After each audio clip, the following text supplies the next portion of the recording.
Hello friends, तो मेरा नाम है हर्ष राठौर। आज हम स्टार्ट करने वाले हैं हाइड्रोस्टैटिक का लेक्चर नंबर 5। तो इसके अंदर हम देखने वाले हैं बैरोमीटर्स। हमने इसके पहले के लेक्चर में मर्करी बैरोमीटर पढ़ा था, तो आज हम इस लेक्चर में एनोरॉइड बैरोमीटर पढ़ने वाले हैं और उसके बाद एल्टीट्यूड्स, गैसेस गैसेस का मैनोमीटर, तो उसके बारे में हम पढ़ने वाले हैं। आज का टॉपिक है एनोरॉइड बैरोमीटर। एनोरॉइड बैरोमीटर कैसे बनता है? एक स्केल रहती है, यहाँ पर एक सर्कुलर स्केल रहती है, हाफ सर्कल, और यहाँ पर एक टूटेड व्हील रहता है, मतलब जिसके पॉइंटेड व्हील भी कहा जाता है इसको, जिसके बहुत सारे पॉइंट बाहर निकले हुए होते हैं ऐसे, और एक रॉड होती है जिसको लीवर भी कहा जाता है और इस टूटेड व्हील से अटैच होती है, और यहाँ पर एक बॉक्स है जिसे डायफ्राम भी कहा जाता है। तो ये उसके कंपोनेंट्स हैं। तो ये वर्क कैसे करता है? तो ये एयर का प्रेशर, एटमॉस्फेरिक प्रेशर को कैलकुलेट करता है। तो कैसे कैलकुलेट करता है? ये जो बॉक्स है इसे डायफ्राम बोलते हैं, इसे डी से रिप्रेजेंट करेंगे डायफ्राम में, तो इसे डायफ्राम बोलते हैं। तो जब एयर इसको इस साइड से प्रेशर लगाएगी, यहाँ से शायद ये आई थिंक ये क्लोजली पैक होता है, सिर्फ इसकी ये साइड आउटर कोर में निकली हुई होती है। तो जब यहाँ से प्रेशर लगता है तब ये कंप्रेस होता है, ये डायफ्राम। ये अपने हार्ट के अंदर जो डायफ्राम है वैसे ही हार्ट के बाहर जो डायफ्राम यहाँ पर होता है लंग्स के पास, तो ये भी वैसे ही काम करता है। जब एटमॉस्फेरिक प्रेशर बढ़ जाता है तब ये डायफ्राम कॉन्ट्रैक्ट हो जाता है, इस साइड से कॉन्ट्रैक्ट, और जब ये ऐसे कॉन्ट्रैक्ट होगा तब इसकी ये जो लेंथ है ऐसी बढ़ जाएगी। ये ब्रेथ जब कम होगी इसकी लेंथ बढ़ जाएगी, क्योंकि वॉल्यूम में तो उतना ही है ना। जब इसकी ब्रेथ कम हो जाएगी तब इसकी लेंथ बढ़ जाएगी। लेंथ कम बढ़ने की वजह से ये जो लीवर है ये ऊपर की तरफ जाएगा, ये ऊपर की तरफ जाएगा, और जब ये ऊपर की तरफ जाएगा तब ये व्हील भी इसके साथ रोटेट करेगा। तो जब ये क्या ये पॉइंट, ये लीवर का ये सर्कुलर जो व्हील है, ये जो एरो है, जब ये इधर जाता है तब प्रेशर हाई रहता है। अलग अलग बैरोमीटर्स, ये इसमें भी दो टाइप के बैरोमीटर्स आते हैं। तो कभी कभी उस साइड में जब जाएगा तब भी एटमॉस्फेरिक प्रेशर हाई रहता है, बट जब उसका कॉन्ट्रैक्शन होगा तब। और अभी हमें सिर्फ एनोरॉइड बैरोमीटर पढ़ना है, तो इसके अंदर जब ये ऊपर जाएगा, मतलब जब एटमॉस्फेरिक प्रेशर लगेगा तब ये ऊपर जाएगा ऐसे, और जब ये ऊपर जाएगा तो ये टूटेड व्हील रोटेट करेगा, और रोटेट होने की वजह से ये जो एरो है ये एरो नीचे की तरफ जाएगा, और नीचे की तरफ गया मतलब वो हाई प्रेशर, और ऊपर की तरफ गया मतलब लो प्रेशर। लो प्रेशर कैसे? मतलब अगर बाहर से एटमॉस्फेरिक प्रेशर नहीं लगेगा तो ये डायफ्राम ऐसे एक्सपैंड करेगा, ऐसे इसकी हाइट कम होती है, हाइट कम होने की वजह से नीचे आएगा तो ये व्हील ऐसे रोटेट करेगा। तो क्लियर? ठीक है। तो इसके बाद है हमारा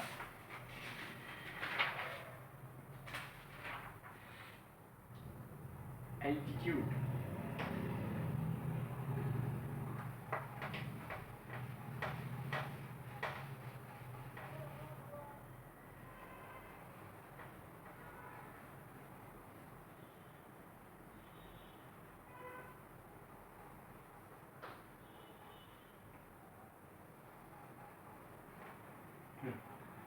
इसके बाद हमें पढ़ना है एल्टीमीटर।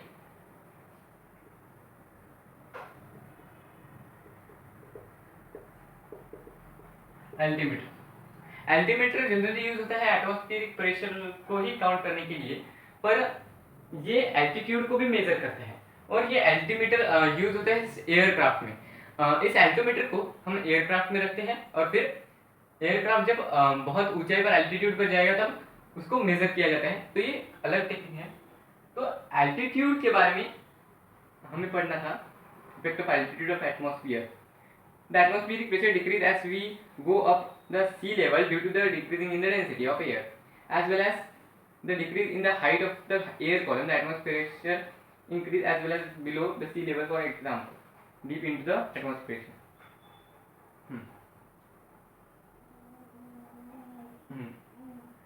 Altitude एल्टीट्यूड डिफाइन करता है डेंसर एयर, एटमॉस्फेयर का डेंसर होना। सो अगर हमने ये दो एक्सिस निकाली, ऐसी दो एक्सिस निकाली, ये एक्स एक्सिस, ये वाई एक्सिस। सो हमें कैलकुलेट करना है एल्टीट्यूड। सो ये एल्टीट्यूड यहां पर लिखेंगे, एल्टीट्यूड इन किलोमीटर, और यहां पर क्या आएगा हमारा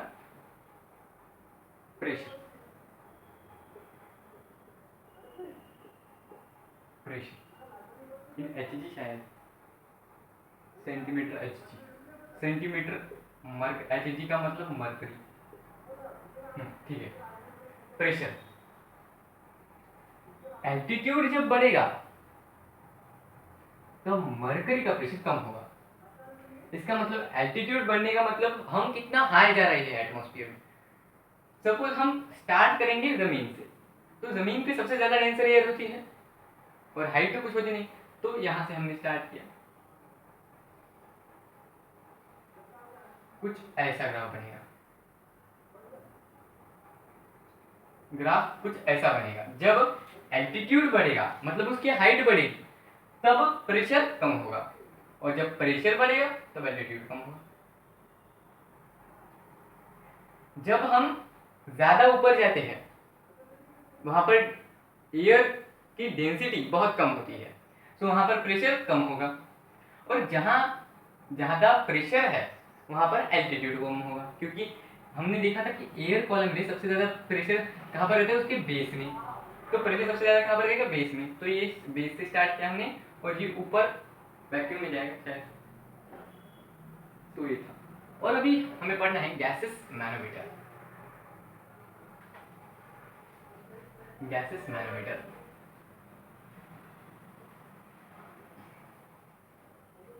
ये थोड़ा इजी कॉन्सेप्ट है, गैस मैनोमीटर।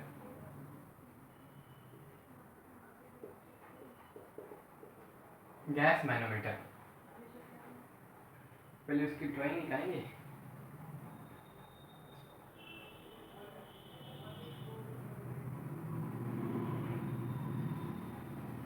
ऐसे ही, हाँ यस।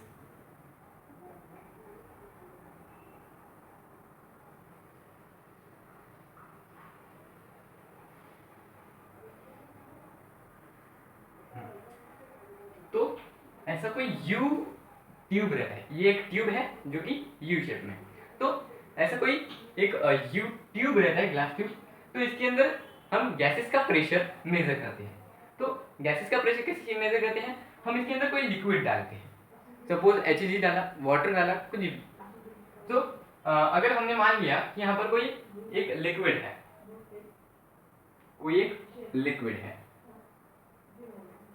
पहले हम देंगे यहाँ से एक सप्लाई, यहाँ से गैसेस सप्लाई होती है, गैस सप्लाई, यहाँ से गैस सप्लाई होती है। फिर यहाँ पर हमने एक लिक्विड डाला, लिक्विड डाला, ये सिंपल एटमॉस्फेरिक प्रेशर यहाँ से ऊपर से फ्लो होता है, इसलिए ऊपर से सिंपल एटमॉस्फेरिक प्रेशर। पहले हम यहाँ पर मरकरी डालेंगे, उसके बाद कंडीशन,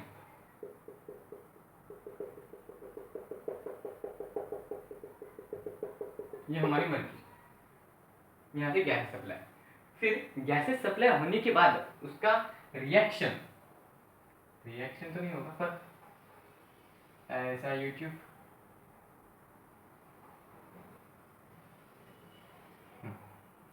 तो ये जो ट्यूब है इसके अंदर क्या होगा, यहाँ से गैसेस सप्लाई हो रही है, गैसेस सप्लाई की हो गैसेस सप्लाई होगी, तो ये मरकरी अगर गैस का प्रेशर एटमॉस्फेरिक प्रेशर से ज्यादा है, तो ये मरकरी क्या करेगी, ये मरकरी नीचे जाएगी और इसका लेवल ज्यादा बढ़ जाएगा।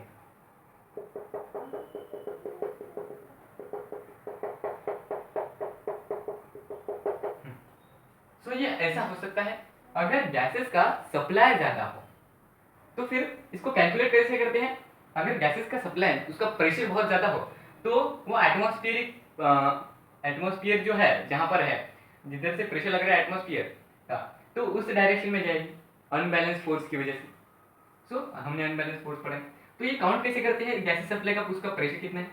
सो एक मिडल, एक एवरेज निकालते हैं इनका, और इसका एवरेज, इसका मिड यहाँ पर आएगा। सो यहाँ से तो इसके सरफेस तक का जो भी हाइट होगी h1,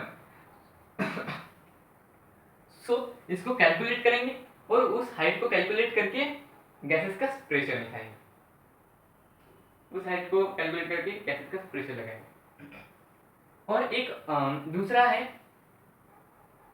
छोटा सा निकालेंगे, ये यहाँ पर एक दूसरा यू ट्यूब,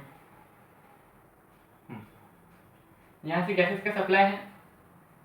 यहाँ पर क्या लिखेंगे, same as atmospheric pressure, atmospheric pressure. Atmospheric pressure की अगर सेम होगा तो ये बैलेंस फोर्स हो जाएगा दोनों की तरफ, इधर से भी बैलेंस, इधर से भी बैलेंस। तो फिर ये दोनों एक लेवल में लाया करेंगे। और जब गैसेस का pressure high gases, high gas pressure, high gas ऐसे लिखिए। सो इधर इस यहाँ से लो गैस, लो गैस, ये डॉट यहाँ पर ब्रैकेट में पी लिखेंगे, पी का मतलब प्रेशर से डिनोट कर लीजिए आप। तो यहाँ से भी गैसेस का प्रेशर लग रहा है। तो फिर इसमें क्या होगा कि अगर लो गैस प्रेशर है compare to atmospheric pressure, atmospheric pressure को कंपेयर करके यहाँ पर लो गैस प्रेशर है, तो यहाँ पर ऐसे होगा। एटमॉस्फेरिक प्रेशर को अगर ज़्यादा होगा गैसेस प्रेशर से तो ये अनबैलेंस फोर्स हो जाएगा। फिर हम इसे एटमॉस्फेरिक प्रेशर को भी कैलकुलेट कर सकते हैं यहाँ से। सो ये जो इसका एवरेज, और फिर यहाँ से तो इसकी हाइट निकालेंगे वो H2, और उसको कैलकुलेट करके हम पता लगा सकते हैं गैसेस का प्रेशर, और ये पता लगा सकता है एटमॉस्फेरिक प्रेशर।